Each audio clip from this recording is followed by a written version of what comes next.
하나님 말씀 마가복음 1장 35절입니다. 마가복음 1장 35절 우리 함께 합독하겠습니다. 새벽 아직도 밝기 전에 예수께서 일어나 나가 한적한 곳으로 가사 거기서 기도하시더니 아멘. 오늘은 예수님의 질서라는 제목으로 함께 은혜를 나누고자 합니다. 예수님의 질서. 우리가 힘들 때마다, 어려움을 당할 때마다, 위기 가운데 있을 때마다 하나님을 누린다면, 복음을 누린다면 그 어떤 것도 문제가 되지 않음을 우리는 알게 될 줄 믿습니다. 깨닫게 될 줄 믿습니다. 그러면 어떻게 복음을 누리냐, 어떻게 하나님을 누리냐?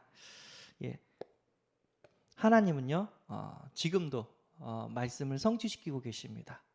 예수 그리스도는 지금도 하나님 떠난 문제, 죄 문제, 그리고 사단의 권세, 이 세 가지 저주를 해결해 주십니다.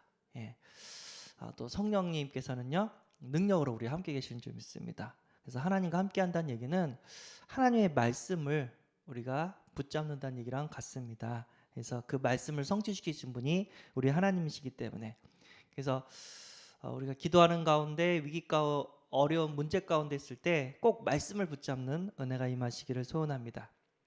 로마서 8장 26절 이와 같이 성령도 우리의 연약함을 도우시나니 이는 마땅히 기도할 바를 알지 못하나 오직 성령이 말할 수 없는 탄식으로 우리를 위하여 친히 간구하시니라. 성령께서 우리를 도와주신대요. 우리를 위해서 친히 간구해 주신대요. 우리를 위해서 기도해 주신다고 얘기를 합니다. 그래서 아무리 우리가 힘들고 진짜 기도할 힘이 없어도 우리는 승리하는 하나님의 자녀입니다. 왜냐하면 성령께서 우리를 도와주시기 때문인 줄 믿습니다. 그리고 또 어떤 말씀이냐면 사람이 감당할 시험밖에는 너희가 당할 것이 없나니 오직 하나님은 미쁘사 너희가 감당하지 못할 시험당함을 허락하지 아니하시고 시험당할 쯤에 또한 피할 길을 내사 너희로 능히 감당하게 하시니라. 하나님께서는요, 우리에게 시험이 왔을 때 감당할 수 없는 시험은 허락하지 않는데요. 그리고 우리가 감당할 수 없는 시험이 왔을 때는 또 피할 길도 내준대요. 이게 하나님 자녀의 삶인 줄 믿습니다. 하나님이 도우시고 피할 길을 내주신대요. 이건 진짜 어떻게 할 줄 모르겠다. 나는 이제 안 된다. 난 끝났다. 그때 하나님께서 뭐라고 하냐면 우리가 감당할 수 있는 시험만 허락하고 그리고 또 감당할 수 없는 시험이라면 피할 길을 내주신다고 하나님께서 말씀하셨습니다. 힘든 가운데 이 언약 붙잡고 살아남는 은혜가 있기를 소원합니다. 또 뭐가 있죠? 내가 환난 중에 다닐지라도 주께서 나를 살아나게 하시고 주의 손을 펴사 내 원수들의 분노를 막으시며 주의 오른손이 나를 구원하시리이다. 아멘. 나를 살리십니다. 내가 살아날 수 있도록 하나님께서는요, 어떻게 해요? 원수들의 분노를 막으시고 주의 오른손이 나를 구원하신다고 했습니다. 그러니까 하나님이 내가 살 수 있도록 보호해 주시고 있는 줄 믿습니다. 이 언약 붙잡는다면 그 어떤 위기 속에서도 어려움 속에서도 어떻게 해요? 살아남게 되는 줄 믿습니다. 그러니까 하나님의 말씀을 붙잡으면 어떻게 된다고요? 하나님이 그 말씀을 성취시킨다고 하십니다. 또 창세기 32장 2절에 24절에서 30절 야곱은 홀로 남았더니 어떤 사람이 날이 새도록 야곱과 씨름하다가 라고 얘기를 합니다. 그러니까 야곱과 에서의 관계 이제 큰일 났죠. 형님이 나를 죽이려고 군대를 데리고 온다고 하니까 그때 야곱이 의지할 사람이 없는 거예요. 더 이상. 어떻게 했죠? 하나님과 씨름했어요. 천사와 씨름했어요. 하나님을 대면했다는 얘기거든요. 그때 이제 야곱이 이름이 이스라엘로 하나님이 이렇게 바꿔주시거든요. 진짜 사람 의지하고 사람 바라봤을 때는 엄청 어려운 가운데 봉착하게 됩니다. 그러나 하나님을 의지하고 하나님을 바라본다면 그 어떤 어려움 가운데서도 하나님의 도우심으로 살아나게 되는 줄 믿습니다. 그래서 야곱이 더 이상 소망이 없어요. 그래서 어떻게 했다고요? 천사와 씨름했다고 얘기를 합니다. 밤새도록 계속해서 기도 가운데. 그랬더니 어떻게 해요? 하나님께서 야곱의 마음을 바꿔주셨어요. 그래서 야곱이 뭐라고 했냐면 이제부터 내가 너의 보디가드가 되겠다라고 얘기를 해요. 그래서 형님의 마음을 바꿔주십니다. 진짜 하나님이 하셔야 되는 것 같아요. 예, 우리의 말과 우리의 능력으로는 사람을 바꿀 수 없습니다. 그러나 하나님께서는요, 역사하시면 모든 사람들의 마음도 어떻게 해요? 바꿔주실 줄 믿습니다. 그래서 우리가 해야 될 거는 진짜 어려운 가운데 하나님 말씀 붙잡고 야곱처럼 진짜 기도에 씨름을 한다면 한 해가 잘 마무리될 것이고 또 새로운 해가 또 이렇게 응답을 우리에게 좋은 해로 하나님께서 세계복음화 해로 응답을 주실 줄 믿습니다. 그래서 예수님께서는요 오늘 마가복음 1장 35절에 뭐라냐면 아직도 새벽이 밝기 전에 해가 안 떴어요. 그렇죠? 예수께서 일어나 나가 한적한 곳으로 가사 사람이 없는 곳 그리고 거기서 뭐 했다고요? 기도하시더니 이렇게 합니다. 그러니까 예수님의 하루의 시작은 뭐였냐면 하나님과 대면하는 거였어요. 예수님의 하루의 시작은 먼저 기도의 시작이었습니다. 예.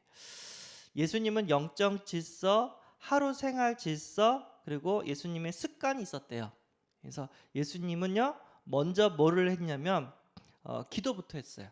그래서 우리도 그 예수님을 닮아가야 될 줄 믿습니다. 그래서 그 예수님이 그 제자로서 그 예수님과 같은 삶, 응답을 우리가 꼭 누려야 될 줄 믿습니다. 예수님은 하루의 시작을 뭐로 했다고요? 기도로 했다는 거예요. 그래서 아침에 눈을 떴을 때 바쁘게 회사에 가거나 아니면 바쁘게 학교 가는 그런 삶이 아니라 아침에 눈을 떴을 때 하나님 감사합니다.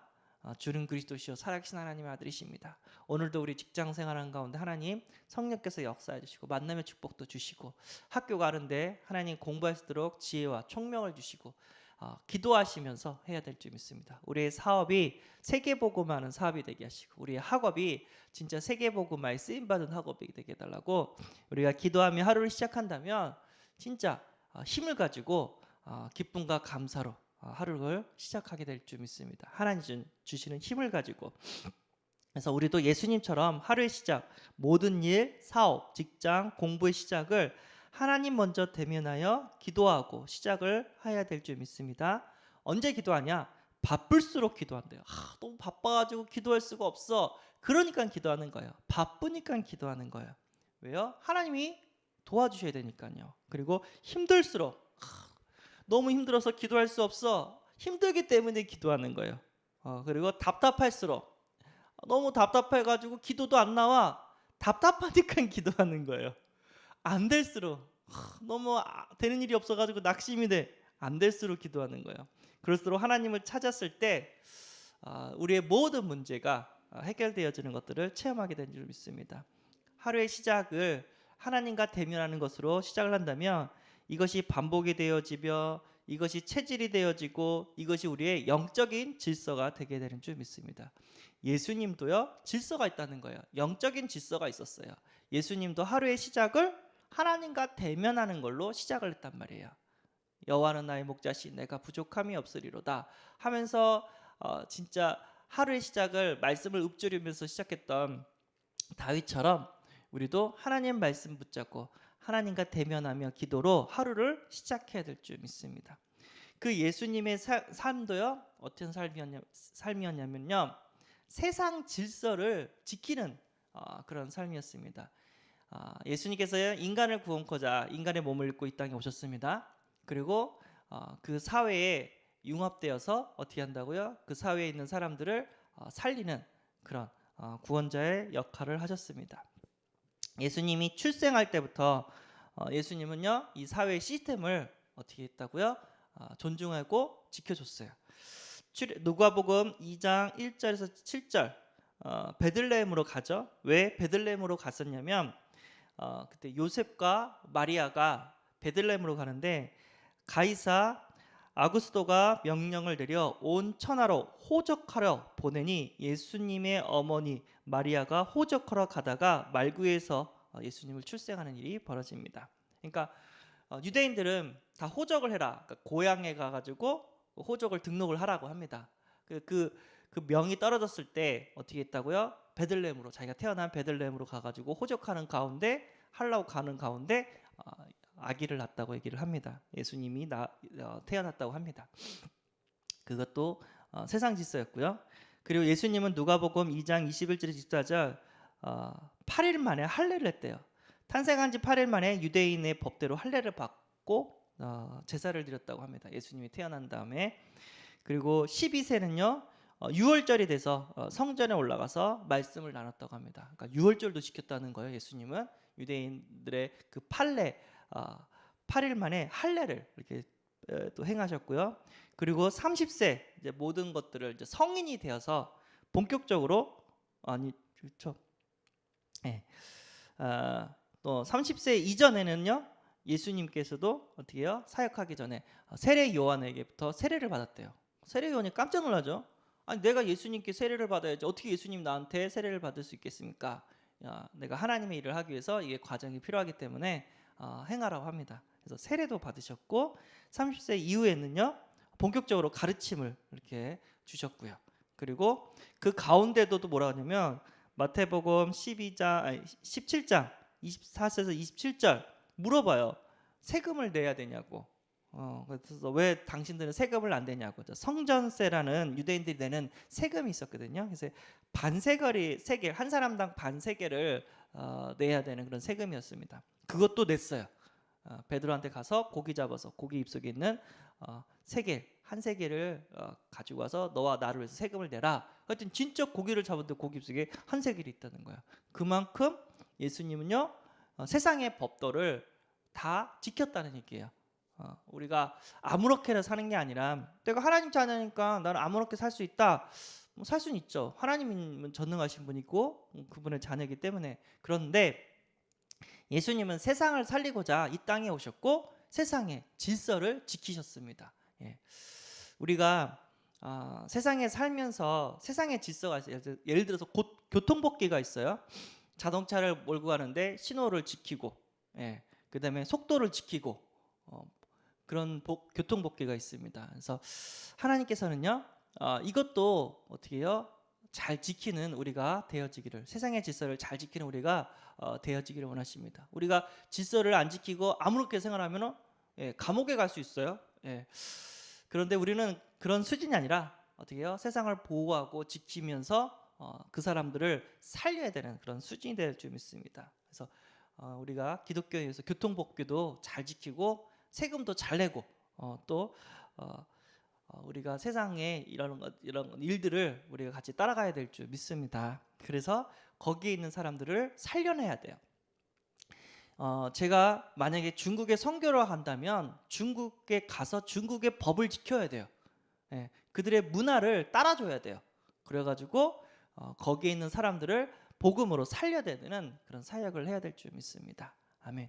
그래서 바울도 유대인들한테 이렇게 사역할 때 그 제자에게 할례를 행하도록 이렇게 했어요. 왜냐하면 유대인들을 어떻게 해요? 살려야 되는, 그들의 문화를 존중해야 되는 그런 상황이기 때문에. 그래서 그 나라에 가면 복음에 어긋되는 뭐 우상 숭배하거나 그런 거 빼고 그 나라의 법을 지켜주면서 어떻게 해요? 그 나라의 문화를 또 이렇게 따라주면서 그리스도 복음으로 살려야 될 줄 믿습니다. 어느 원주민인데 말씀을 들으면서 그 젊은이가 팔짱을 낀대요. 그럼 우리나라 입장에서는 기분 나쁘잖아요. 내가 얘기하는데 팔짱을 껴? 기분 나쁘잖아요. 근데 물어봤대요. 왜 쟤는 내가 얘기하는데 기분 나쁘게 팔짱을 끼냐고 도와주는 가이드인가 선교사님한테 물어봤대요. 했더니 그게 존중하는 의미래요. 이 사람이 당신의 말에 존중한다는 의미로 팔짱을 끼는 거래요. 완전 우리 문화랑 다르죠. 또 어떤 원주민에서는 절대 머리에 손을 대면 안 된대요. 그 머리에 손을 대는 순간 영혼이 이렇게 빼앗긴다는 그런 뭐랄까 문화가 있기 때문에 이 사람들을 이렇게 아무리 귀여워도 아이들이 또 귀여워하면서 머리를 막 이렇게 쓰다듬거나 비비면 안 된대요. 그럼 엄청 싫어한대요. 그래서 그렇구나 하면서 그런 거를 이렇게 그들의 문화를 이렇게 존중해주면서 복음으로 이렇게 그들을 살려주고 훗날 또 복음의 문화로 또 우리가 바꿔야 되는 그런 사역을 해야 될 줄 믿습니다. 그래서 그날에 가면 그날의 법을 지키면서 그날의 문화를 따라주면서 어떻게 해요? 복음으로 살려야 될 줄 믿습니다.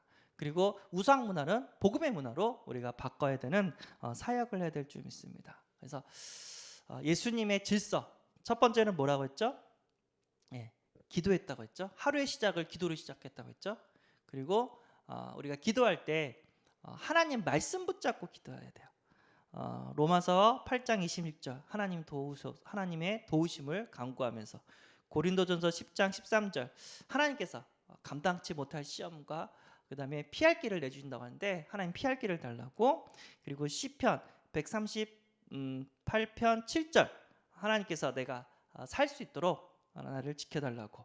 그리고 야곱이 천사와 씨름했던 것처럼 진짜 하나님과 기도에 씨름을 하면서 하루를 시작할 수 있는 은혜가 있기를 바랍니다. 그리고 세상 질서 이것도 우리가 지켜야 돼요. 예. 그래서 어떻게 해요? 그 세상을 살려내는 하루가 되어지기를 소원합니다. 기도하겠습니다. 하나님 감사합니다. 예수님도 영적인 질서가 있었고 세상의 질서를 지키며 우리를 살려내는 구원의 사역을 이루어 가신 줄 믿습니다. 하나님 오늘도 기도 가운데 우리의 답답한 것들을 하나님 앞에 내려놓고 하루를 시작하게 하여 주옵소서. 진짜 하나님의 도우심으로 우리가 살아야 될 줄 믿습니다. 하나님과 함께하는 그 도우심으로 오늘도 승리하는 하루가 되게 하여 주옵소서. 우리 주 예수 그리스도 이름으로 기도합나이다. 아멘. 하늘에 계신 우리 아버지여, 이름이 거룩히 여김을 받으시오며 나라에 임하옵시며 뜻이 하늘에서 이룬 것 같이 땅에서도 이루어지이다. 오늘날 우리에게 일용할 양식을 주옵시고 우리가 우리에게 죄 지은 자를 사하진 것 같이 우리 죄를 사하여 줍시고 우리를 시험에 들게 하지 마옵시고 다만 악에서 구하옵소서. 대개 나라와 권세와 영광이 아버지께 영원히 있사옵나이다. 아멘.